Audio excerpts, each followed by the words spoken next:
Tamil audio-novels.com வழங்கும் அமரர் கல்கியின் பொன்னியின் செல்வன் பாகம் 2 அத்தியாயம் 38 சித்திரங்கள் பேசின.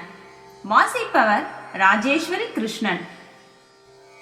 இளவரசர் சற்றென்று கதையை நிறுத்திவிட்டு, உங்களுக்கு ஏதாவது காலடி சப்தம் காதில் விழுந்ததா என்று கேட்டார். கதையில் முழு கவனம் செலுத்தியிருந்த தோழர்கள் இருவரும் தங்களுக்கு ஒன்றும் கேட்கவில்லை என்றார்கள். ஆழ்வார்க்கடியான் சற்று நிதானித்து விட்டு, நாம் உட்கார்ந்திருக்கும் இடம் முன்னை விட இப்போது உஷ்ணமாயிருக்கிறதே என்றான். ஏதோ புகை நாற்றம் கூட வருகிறது என்றான் வந்தியத்தேவன். ஐயா, இந்த இடத்தில் அபாயம் ஒன்றுமில்லையே என்று ஆழ்வார்க்கடியான் கவலையுடன் கேட்டான். அபாயம் ஏதாவது இருந்தால் காவேரி அம்மன் கட்டாயம் வந்து எச்சரிப்பாள், கவலை வேண்டாம் என்று இளவரசர் கூறி மேலும் தொடர்ந்து சொன்னார். அந்த இடத்தை விட்டு உடனே தாவடியை கிளப்பிக் கொண்டு புறப்பட்டோம்.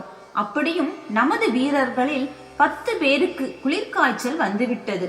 அம்மம்மா, அந்த காய்ச்சல் மிக பொல்லாதது.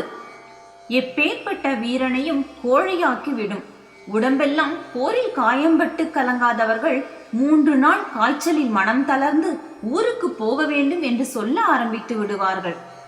சோழர்களின் குலதெய்வமான துர்கா பரமேஸ்வரி தான் அந்த பூமி ஸ்திரீயின் உருவத்தில் வந்து எங்களை அங்கிருந்து புறப்படச் செய்தாள் என்று கருதினேன். அதற்கு பிறகும் தேவி என்னை கைவிட்டு விடவில்லை. நான் போகும் இடங்களுக்கெல்லாம் அவளும் தொடர்ந்து வந்து கொண்டிருந்தாள். வனவிலங்குகள், மலைப்பாம்புகள், மறைந்திருந்த எதிரிகள், இத்தகைய பல ஆபத்துகளிலிருந்து என்னை காப்பாற்றினாள். திடீரென்று எப்படி தோன்றுவாளோ அப்படியே மறைந்து விடுவாள். சில நாளைக்குள் அந்த தேவியுடன் முகபாவத்தினாலும் சைகைகளினாலும் பேசும் சக்தியை நான் பெற்றுவிட்டேன். பெரும்பாலும் அவள் உள்ளத்தில் நினைப்பதெல்லாம் என் நெஞ்சம் தெரிந்து கொண்டு விடும். அது மட்டுமல்ல, அம்மாதரசியை கண்ணால் பார்க்காமலேயே அவள் பக்கத்தில் எங்கேயோ இருக்கிறாள் என்பதை நான் அறிந்து கொள்வேன். இப்போது கூட நல்லது, நீங்கள் உடனே சென்று உங்கள் படுக்கையில் படுத்துக் கொள்ளுங்கள். தூக்கம் வராவிட்டாலும் தூங்குவது போல் இருங்கள், சீக்கிரம் என்றார் இளவரசர். அவ்விதமே இருவரும் சென்று படுத்துக் கொண்டார்கள். கண்களை மூடிக்கொள்ளவும் முயன்றார்கள். ஆனால் அவர்களை மீறிய ஆவலினால் கண் இமைகள் மூடிக்கொள்ள மறுத்தன. பார்த்து கொண்டிருக்கும் போதே நிலா வெளிச்சம் வந்த பலகணியின் அருகில் ஓர் உருவம் வந்து நின்றது. வீதியில் இடிந்து விழுந்த மாளிகைக்கு எதிரில் பார்த்த அதே ஸ்திரீயின் உருவம்தான். மிக மெல்லிய உஸ் என்ற சத்தம் அங்கிருந்து வந்தது. அருள்மொழிவர்மர் எழுந்து பலகணி ஓரமாக சென்றார். வெளியில் நின்ற உருவம் ஏதோ சமிக்கை செய்தது.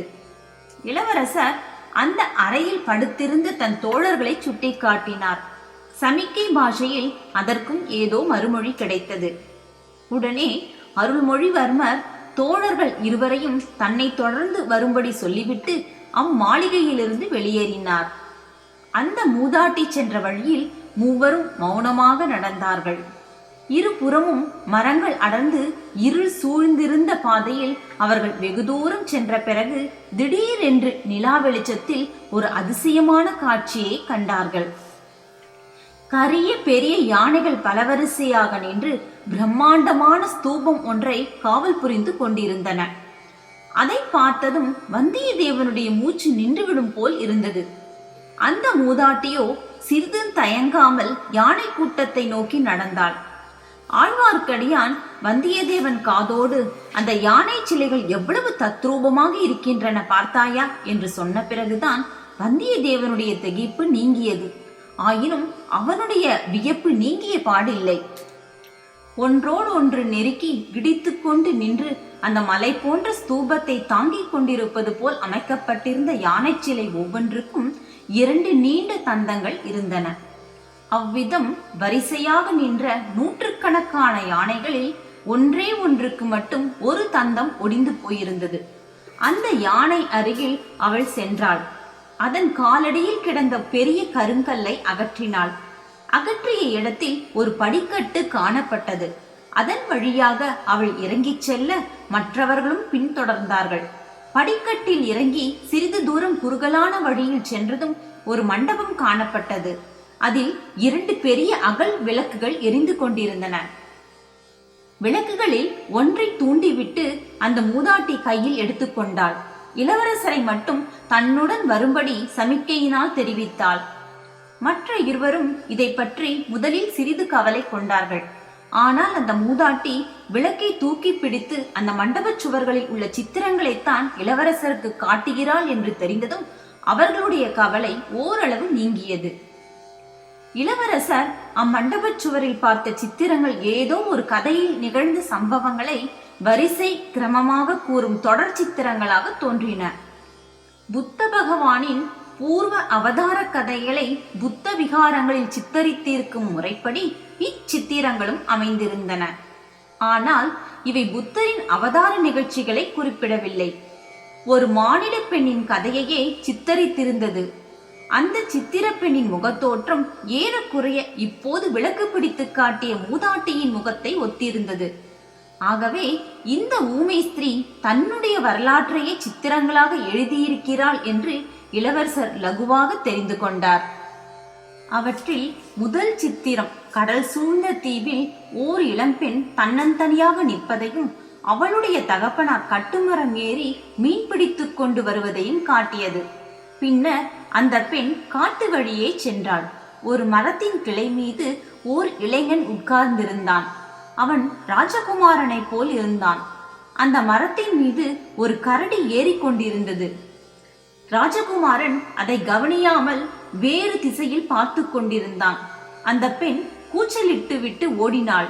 கரடி அப்பெண்ணை துரத்தியது. மரத்தின் மேலிருந்த இளைஞன் குதித்து வந்து கரடியின் மேல் வேலை எறிந்தான்.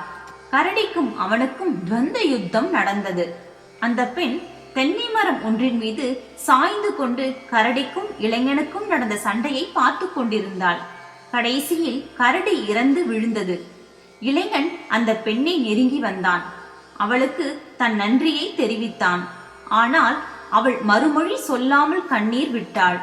பிறகு அவள் ஓடிப்போய் தன் தந்தையை அழைத்து வந்தாள். வந்த வலைஞன் தன் பெண் பேச முடியாத ஊமை என்பதை தெரிவித்தான். ராஜகுமாரன் முதலில் வருத்தப்பட்டான். பிறகு வருத்தம் நீங்கி அவளுடன் சிநேகம் செய்து கொண்டான்.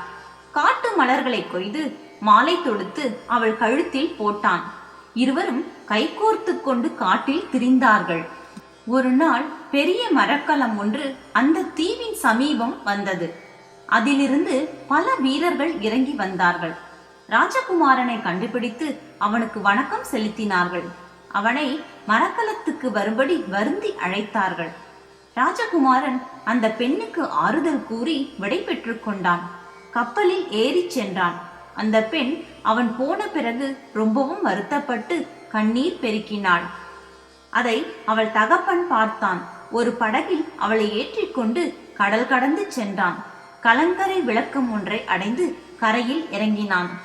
அங்கே ஒரு குடும்பத்தார் தகப்பனையும் மகளையும் வரவேற்றார்கள். எல்லோருமாக மாட்டு வண்டியில் ஏறி பிரயாணம் போனார்கள். கோட்டை மதில் உள்ள ஒரு பட்டணத்தை அடைந்தார்கள்.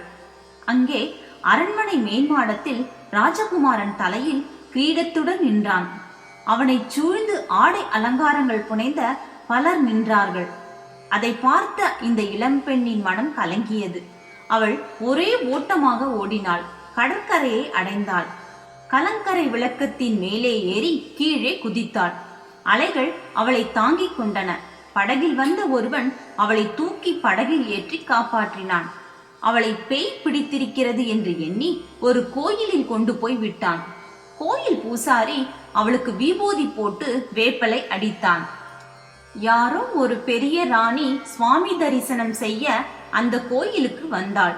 பூசாரி அந்த பெண்ணை பற்றி ராணியிடம் சொன்னான்.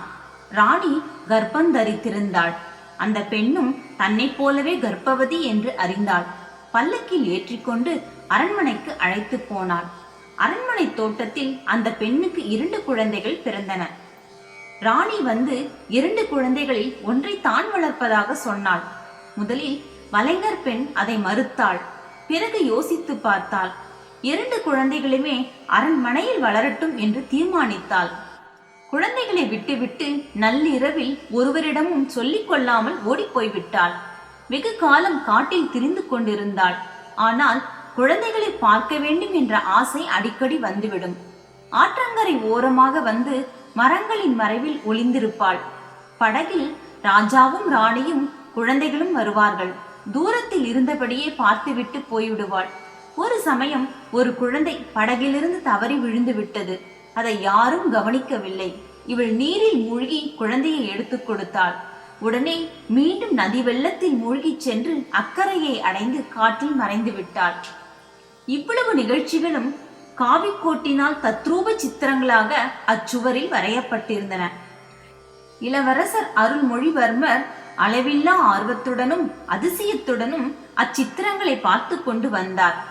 கடைசி சித்திரம் வந்ததும் இளவரசர் நதியிலிருந்து காப்பாற்றப்பட்ட சிறுவன் நான், காப்பாற்றியவள் நீ என்று சமிக்கையாக சுட்டிக்காட்டினார்.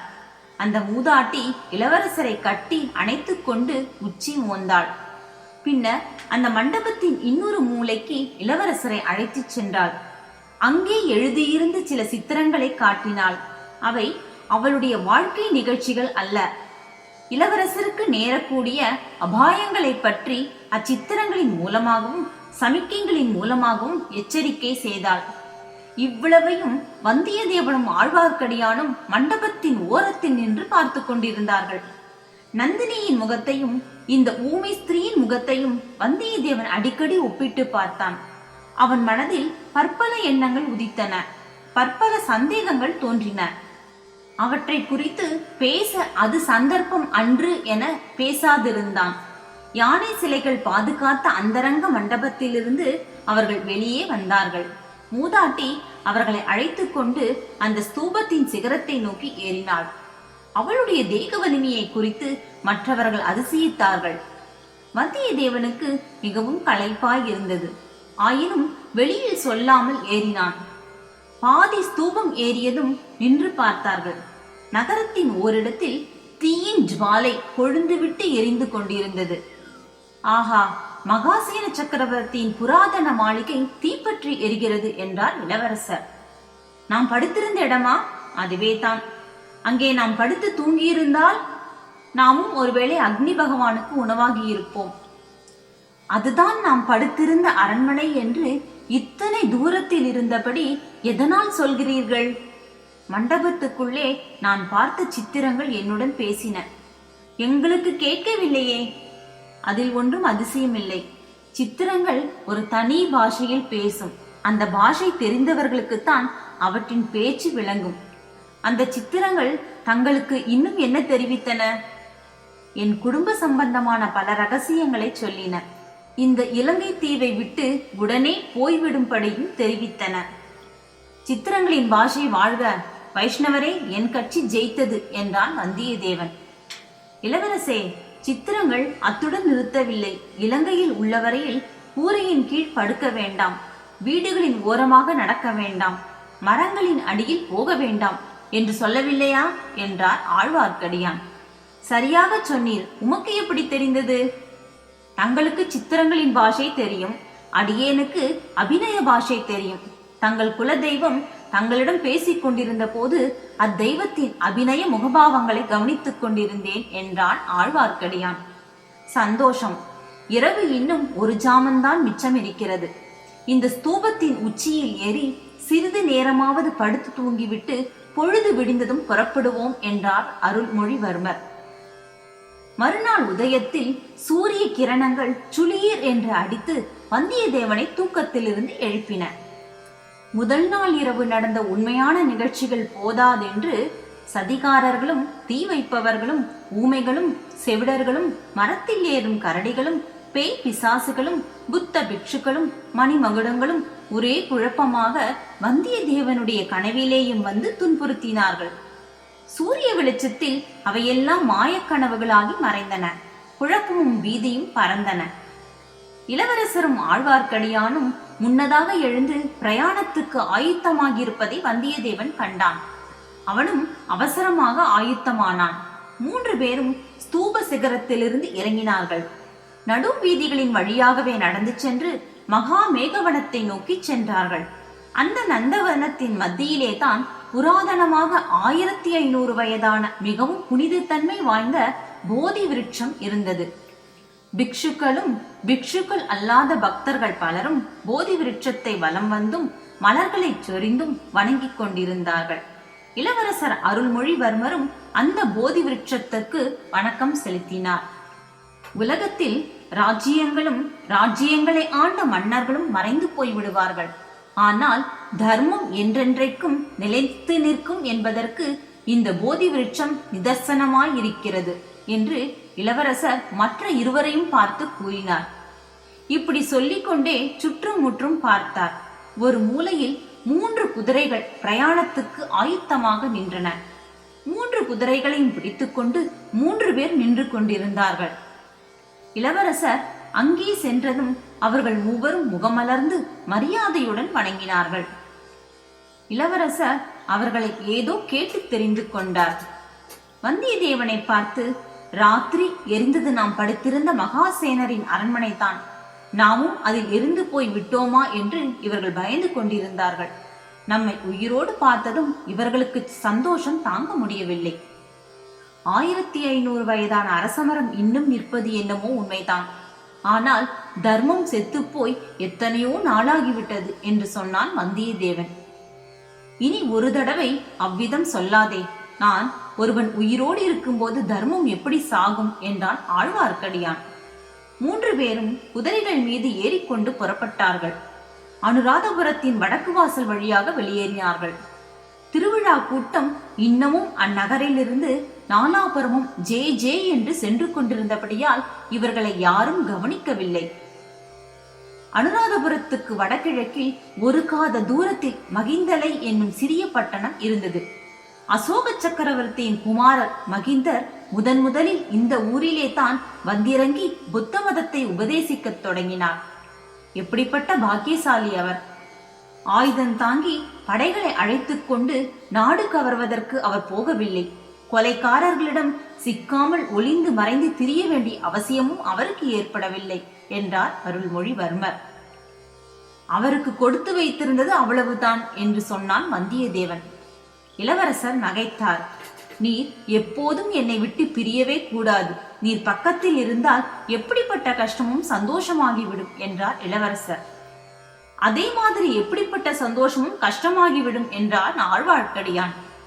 இச்சமயத்தில் சாலையில் அவர்களுக்கு எதிர்ப்பக்கத்தில் ஒரு புழுதி படலம் தெரிந்தது. பல குதிரைகள் 4 கால் பாய்ச்சலில் வரும் சத்தமும் கேட்டது. சிறிது நேரத்துக்கெல்லாம் சிறிய குதிரைப்படை ஒன்று கண்ணுக்கு தெரிந்தது. குதிரை வீரர்கள் கையில் பிடித்திருந்த வேல்முனைகள் காலை வெயிலில் பளபளவென்று ஜொலித்தன. ஐயா, உரையிலிருந்து கத்தியை எடுங்கள் என்று எச்சரித்தான் வந்தியத்தேவன். நன்றி நேயர்களே, மீண்டும் அடுத்த அத்தியாயத்தில் சந்திக்கலாம்.